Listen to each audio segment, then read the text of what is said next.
Lucas, capítulo 13, versículo 24, nos dice: esforzaos a entrar por la puerta estrecha, porque os digo que muchos querrán entrar y no podrán.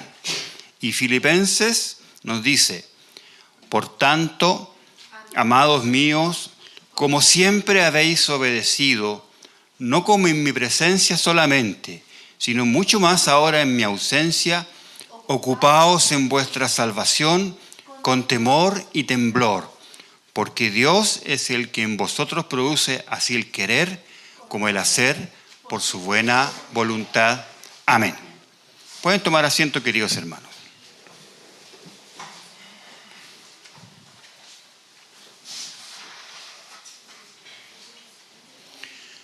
En la epístola a los Filipenses vemos un texto muy interesante en estos dos versículos, en que el apóstol Pablo está concluyendo una serie de imperativos en que nos está llamando a vivir una vida digna del Evangelio. El alegato final del apóstol Pablo es para que los filipenses lleguen a obedecer a Dios independientemente si Pablo está con ellos o ya no está. Hoy día en la escuela dominical veíamos un poco eso, ¿no? Como el apóstol Pablo llegaba, plantaba iglesias, preparaba el liderazgo, pero se preocupaba especialmente de qué iba a pasar con la iglesia cuando él no estuviera. Y entonces aquí él está diciendo eso, ¿ya? Diciendo que aunque él ya no esté, los filipenses vivan una vida digna del Evangelio. Insiste en que no importa si él está obrando entre ellos, porque Dios siempre está. Lo importante es que Dios está obrando, porque siempre está. No importa si Pablo está allí para vigilar la obediencia o su obediencia, y dice que deben trabajar su salvación con temor y temblor, porque Dios está en ellos y entre ellos. A mí en lo personal siempre me ha llamado la atención este texto. Y agrega en el versículo 13: porque Dios es el que en vosotros produce así el querer como el hacer por su buena voluntad. Nos podemos preguntar ahora, ¿cómo es esto de que tenemos que ocuparnos de nuestra salvación? Ahí hay un tema, ¿no? Dios es quien da la salvación. Y si Dios da la salvación, Él nos ha salvado por medio de la fe. Dios no está aceptando ninguna clase de buenas obras para la salvación. El texto no nos está diciendo eso. Pero después de que somos salvos, entonces Dios va a tratar con nosotros respecto a nuestras obras. Después de que somos salvos, Él va a trabajar y tratar con nosotros respecto acerca de nuestras obras. La salvación que Dios nos da es por medio de la fe. Una salvación que por medio de Él también va a producir un resultado en nuestras vidas. Por eso decimos que Dios continúa trabajando por medio del Espíritu Santo. Uno de los principios básicos de la Reforma es sola fides, sola fe, que somos salvos solo por fe. El gran reformador Juan Calvino tiene una frase fantástica para expresar esto. Dice: la fe sola salva, pero la fe que salva no está sola. Repito, la fe sola salva, pero la fe que salva no está sola. Y en Santiago leemos que así también la fe, si no tiene obras, está completamente muerta. Entonces aquí el apóstol Pablo nos está hablando de algo que es fundamental en la vida del creyente. Hemos recibido la salvación, pero debemos ocuparnos de ella con temor y temblor. La parte exhortativa de la carta a los filipenses que sigue a este capítulo se traduce en un apremio a que los filipenses continúen con la tarea de vivir de acuerdo a la fe recibida para conseguir la salvación. Ocupaos en vuestra salvación, trabajad por vuestra salvación. El objetivo es ser hijos de Dios sin tacha en este mundo corrompido. La salvación es gracia de Dios, lo vemos en el versículo 13, y tiene la compensación de la gloria eterna. El reposo eterno y la presencia de nuestro Señor al final de los tiempos, cuando Él redima toda la creación. Entonces, la exhortación basada en este sentido es que ellos lleven a cabo su salvación. A los que les gusta la NBI, que hay algunos por aquí, dice que ellos lleven a cabo su salvación. O la NTV, esfuércense por mostrar los resultados de su salvación. Aunque indudablemente que la mejor traducción es la Reina Valera 60, que dice, ocupaos en vuestra salvación. Transmiten todas las traducciones una idea más o menos cercana, con palabras distintas. La palabra en griego usada aquí significa producir o ejecutar con esfuerzo, trabajar completamente para lograr algo. Se podría traducir literalmente trabajar continuamente para llevar a cabo algo con buen término. A eso se refiere el término de ocupaos, llegar a buen término. El asunto se complica en este texto, ya que nadie puede producir su salvación. Haga lo que haga, las obras que haga. La idea aquí presente entonces es la de producir o la de cuidar. ¿Significa esto que deberíamos trabajar por nuestra salvación? Parece ser que la mejor traducción sigue siendo la Reina Valera 60, que dice que debemos ocuparnos de la salvación, porque el verbo aquí se encuentra en un presente continuo, por lo cual se puede entender como continúen ocupándose de su salvación. ¿Qué implica eso? Trabajo y esfuerzo. Ocúpense. Hay esfuerzo implícito en esto. La idea de Pablo aquí es de esfuerzo y entrega total a la obra de la salvación. En segundo lugar, tenemos la expresión con temor y temblor. Dice, ocupaos de vuestra salvación con temor y temblor. También nos llama la atención esta expresión. Esta frase, temor y temblor, es una frase que el apóstol Pablo usa en más de una oportunidad en sus escritos. Implica una reverencia absoluta ante Dios y su salvación. Implica ser el principio de la sabiduría y el sentir genuino de una vida entregada a la obediencia. Para Pablo, trabajar en su salvación implica vivir piadosamente. Y esto, queridos hermanos, es algo esencial en el proceso de santificación de los creyentes. Este texto a menudo se malinterpreta como queriendo decir que el Señor está infundiendo miedo en las personas, que deben temer, advirtiéndoles que pueden perder la salvación.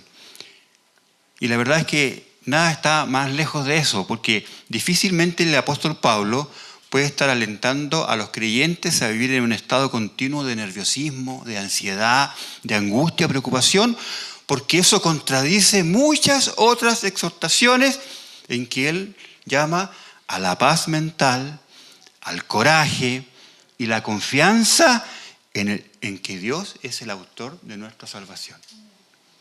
Nosotros vamos al texto bíblico, claramente la enseñanza es que Dios es el autor de nuestra salvación y eso trae confianza y paz a nuestros corazones.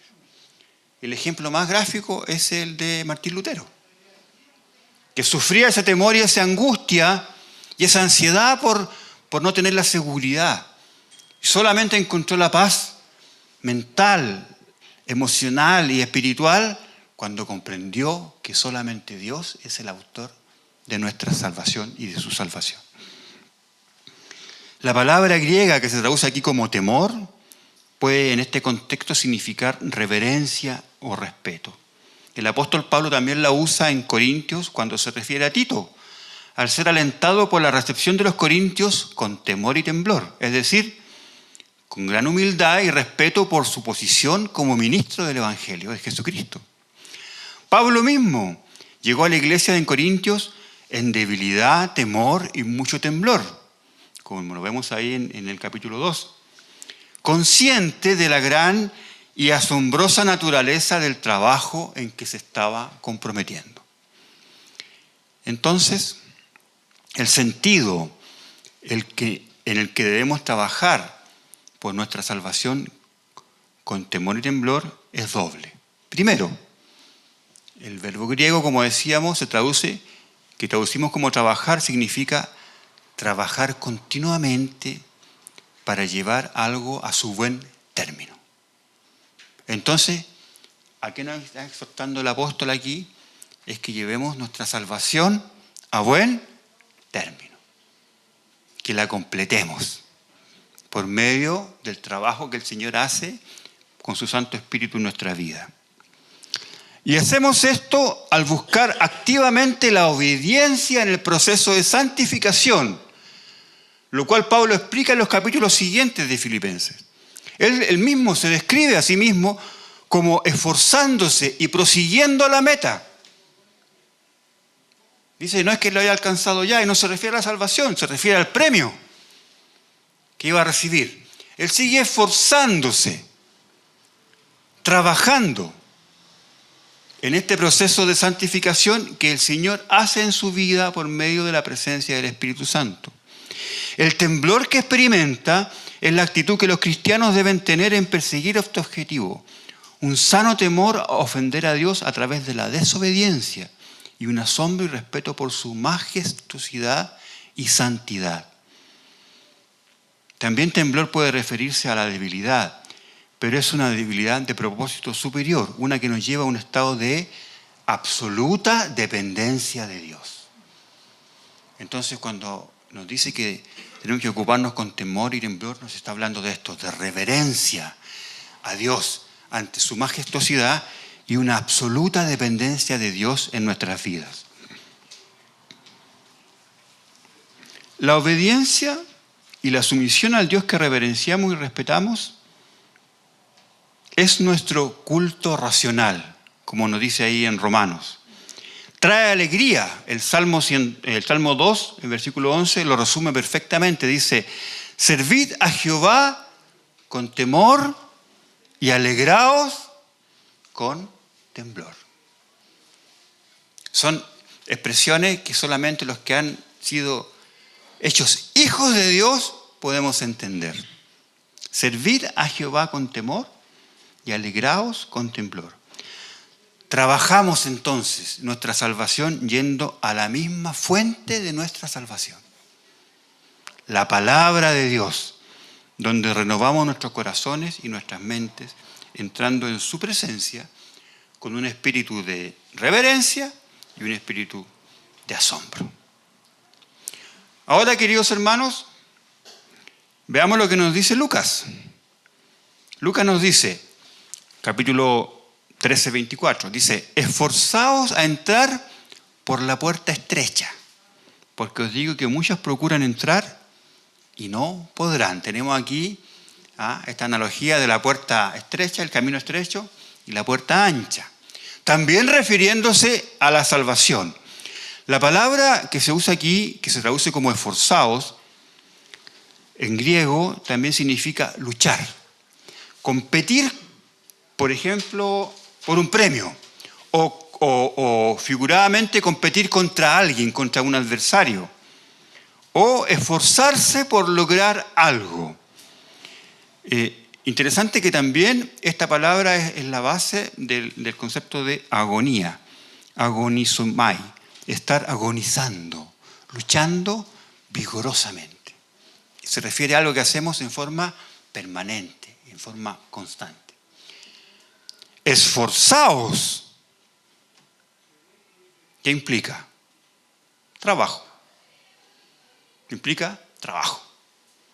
¿Ya?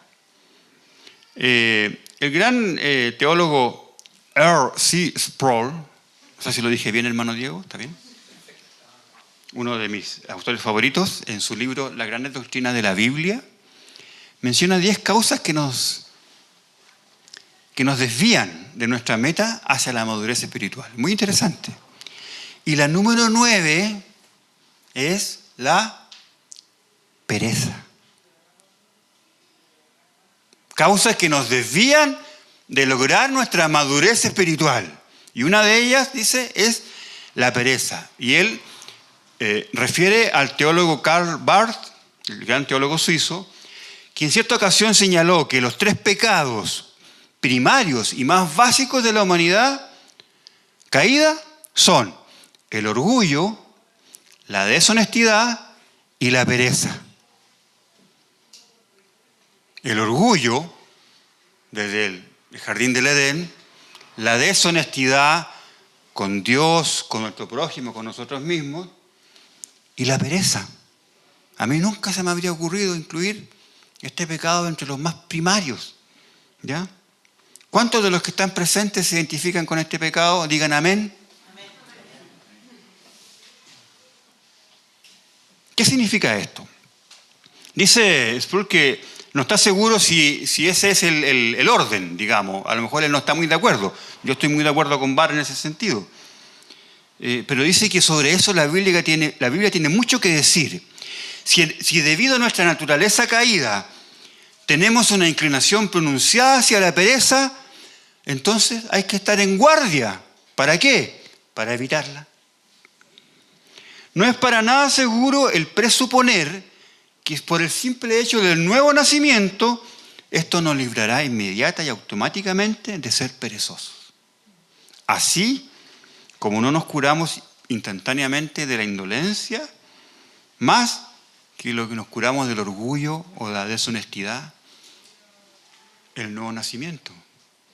Porque tenemos una naturaleza caída y el pecado sigue trabajando, tratando de hacernos caer. La vida cristiana demanda arduo trabajo.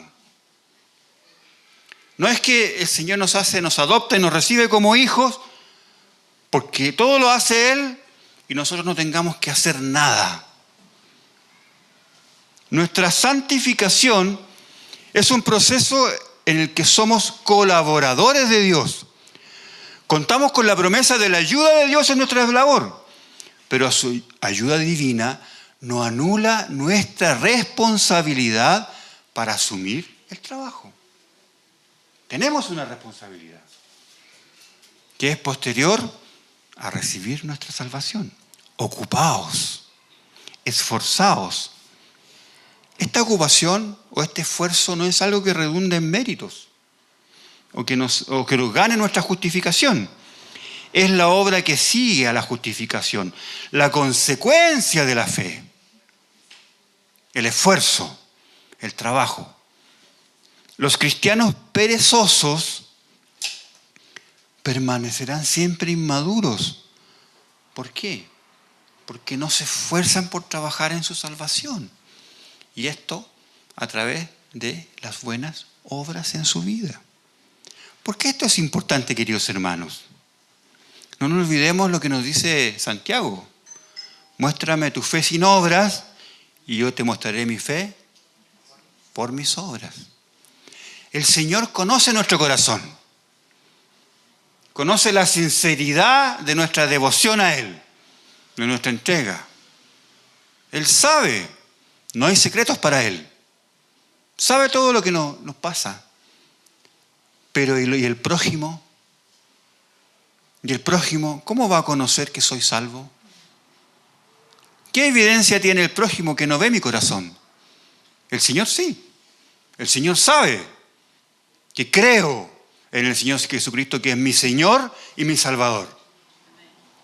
Creo, el Señor lo sabe, pero el que es mi prójimo, ¿cómo lo sabe? ¿Cómo lo evidencia? ¿Cómo lo evidencio? Lo evidencio a través de mis obras, a través de mi conducta, a través de mi quehacer diario. Porque si mi vida y mi conducta y mis obras no se diferencian en absoluto del que no es creyente y tengo las mismas conductas, las mismas costumbres, los mismos vicios del que no es creyente, ¿cómo el creyente va a evidenciar que yo soy salvo? ¿De qué manera voy a mostrarle mi salvación? Por eso el Señor nos está llamando a esforzarnos, a trabajar, a ocuparnos de este tema. ¿Y cómo lo podemos hacer? Que es lo más importante, porque el Señor Jesús, el Señor no solamente llega a nuestras vidas y nos da la salvación, sino que además nos entrega las herramientas para trabajar en nuestro crecimiento espiritual. Hay muchas personas que reciben el mensaje y lamentablemente fracasan en su vida espiritual. Tenemos muchísimos testimonios de eso. Y que necesitan volver una y otra vez a creer que reciben la salvación. ¿Y por qué? Porque no maduran espiritualmente. Siempre se quedan en la fe del niño. Siempre queriendo recibir leche. Y no hay madurez espiritual. ¿Por qué? Porque no usamos las herramientas que el Señor nos dio para crecer y madurar y trabajar por nuestra salvación. En el sentido que hemos explicado hoy día. ¿Ya? No sé si ustedes tienen la experiencia de haberse inscrito en un gimnasio. Hay un porcentaje importante de personas que solo se inscriben en el gimnasio. Y con eso sienten que ya lo lograron. ¿Ya? Yo me acuerdo hace años atrás, cuando muy temprano iba a mi trabajo y dejaba a mi esposa en el metro a las 7 de la mañana, 7 y media de la mañana, y en una intersección veía pasar a la hermana Dali, que a esa hora iba al gimnasio. Y pasaba derechita. ¿Ah? Yo jamás me habría levantado a esa hora para ir al gimnasio. Pero ¿cuál es la esencia de la disciplina física? Que requiere un esfuerzo constante para obtener un resultado. ¿Ya? No es llegar al gimnasio a sacarme fotos. ¿Ya? El día de ayer, en la actividad del paseo, vimos como algunos tenían muy buena coordinación, como nuestra hermana Nati, que nos dirigió, y hay otros que definitivamente no. Porque nunca hemos hecho ejercicio, no hemos ejercitado.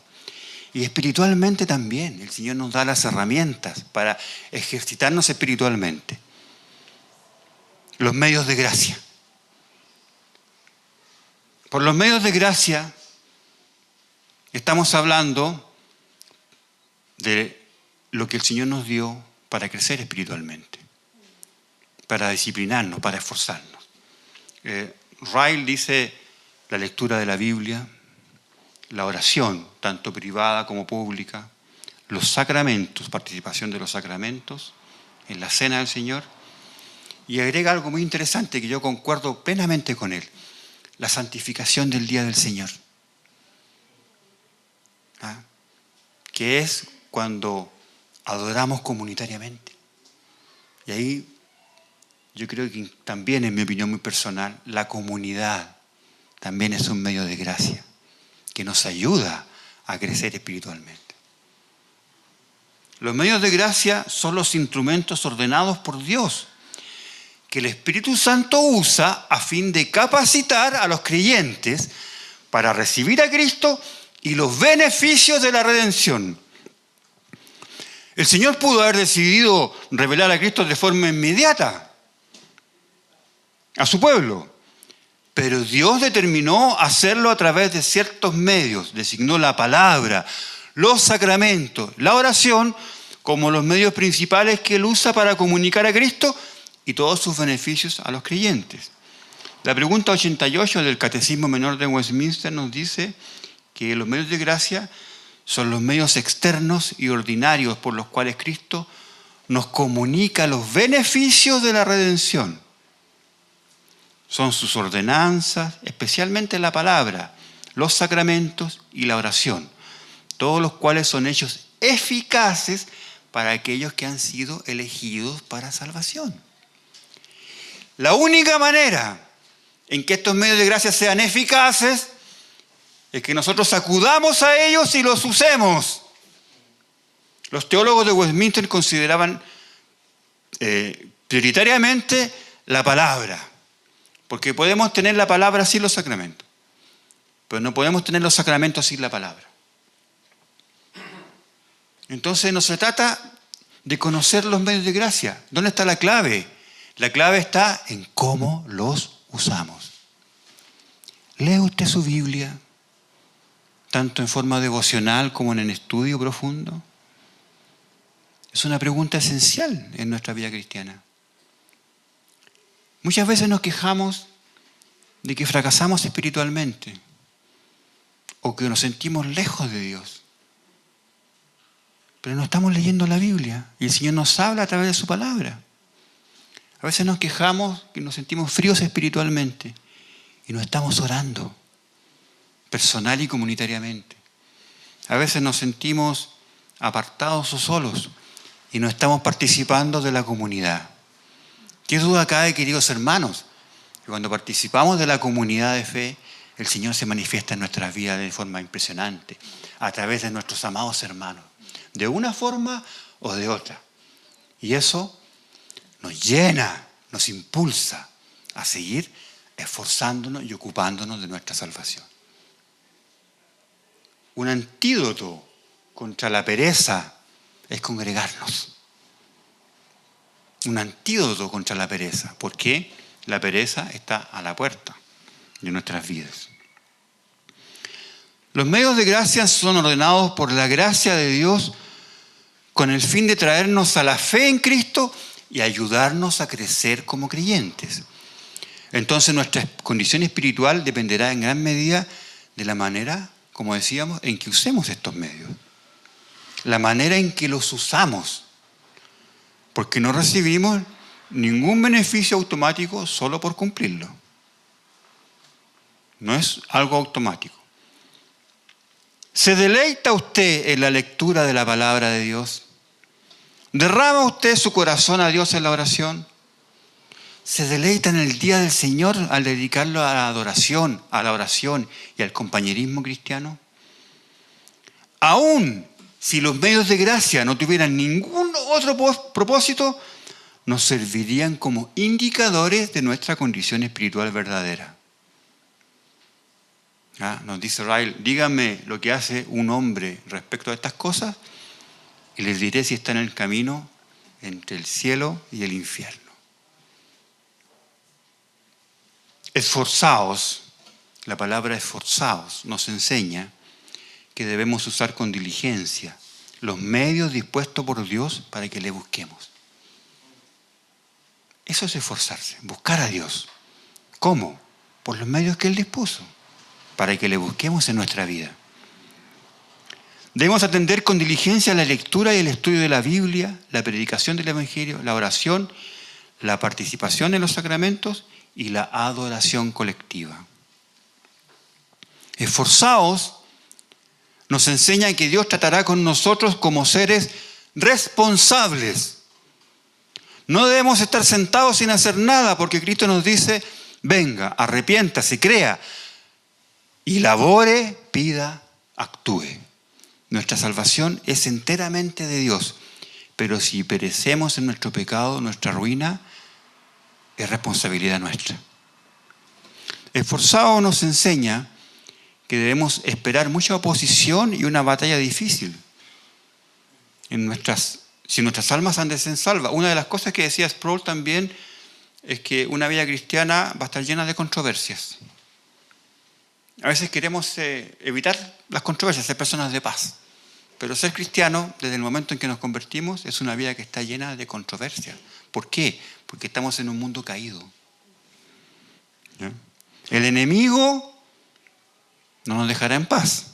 Nuestros propios corazones, que se inclinan por las cosas pecaminosas, nunca se volverán a las cosas espirituales sin dificultad. El mundo y sus tentaciones no serán vencidos sin un conflicto.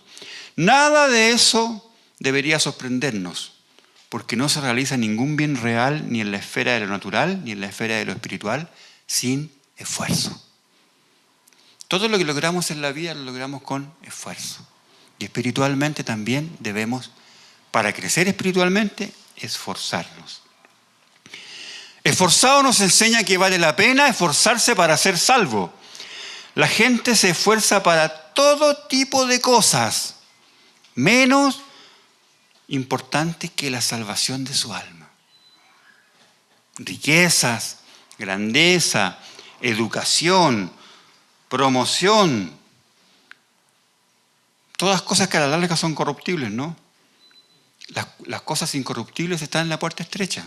A mí me llama la atención que dedicamos tanto esfuerzo a otras cosas, pero dejamos el esfuerzo mínimo para las cosas espirituales. podemos levantarnos a las 5:30 de la mañana para ir a trabajar, de lunes a viernes. Pero nos cuesta levantarnos a las 9 de la mañana para llegar a la escuela a las 10 de la mañana del domingo.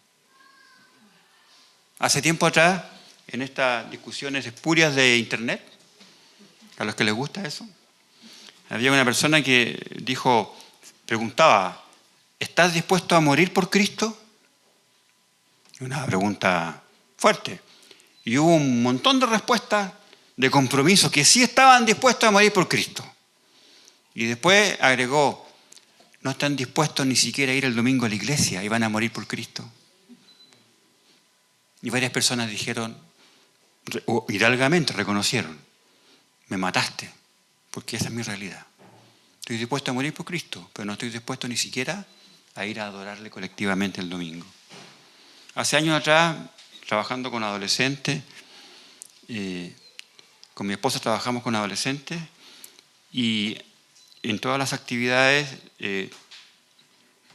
cuando había actividades, entonces invitábamos a los padres a involucrarse en llevar a sus adolescentes para que participaran en las actividades. ¿No? Nuestro hermano Miguel también trabajó con nosotros, trabajó ahí con mi esposa. ¿Y qué es lo que nos llamaba la atención? Padres que ponían 1.000.000 de excusas y que prácticamente si no íbamos a buscar a sus hijos, no podían participar en la actividad de adolescente. Pero esos mismos padres estaban dispuestos a cruzar la ciudad entera a las 3 de la mañana para ir a dejar o buscar a sus hijos adolescentes a una fiesta. Una realidad. Estamos dispuestos a esforzarnos por todo y por las cosas espirituales. Por eso el llamado en el caminando con Dios es a esforzarnos, a trabajar. La paz de Dios, la presencia del Espíritu Santo morando en nosotros, el conocimiento de que nuestros pecados son perdonados. Estas son las cosas por las cuales verdaderamente vale la pena esforzarse. No estamos diciendo que no hay que esforzarse por lo otro, pero estamos diciendo que esto es prioritario y primordial. Esforzados nos enseña que es un pecado ser perezoso o en chileno flojo en las cosas espirituales. Dios nos manda a esforzarnos y no tenemos pretexto, no tenemos excusa. No es falta de tiempo ni falta de oportunidad, porque ocupamos tiempo en muchísimas otras cosas que no son productivas. Entonces estas palabras esforzados nos confrontan hoy día. El ocuparnos y esforzarnos por lo espiritual nos confronta. Muchos cristianos asisten a la iglesia, no tienen grandes pecados evidentes, pero no se esfuerzan. A veces somos muy activos en relación a los asuntos de esta vida, celosos con relación a los asuntos de esta vida. Nos esforzamos por tener dinero o para tener éxito, pero también tenemos que esforzarnos para crecer espiritualmente. El llamado de Dios a nuestras vidas el día de hoy es a esforzarnos y a ocuparnos en nuestra salvación. Que el Señor nos bendiga. Amén.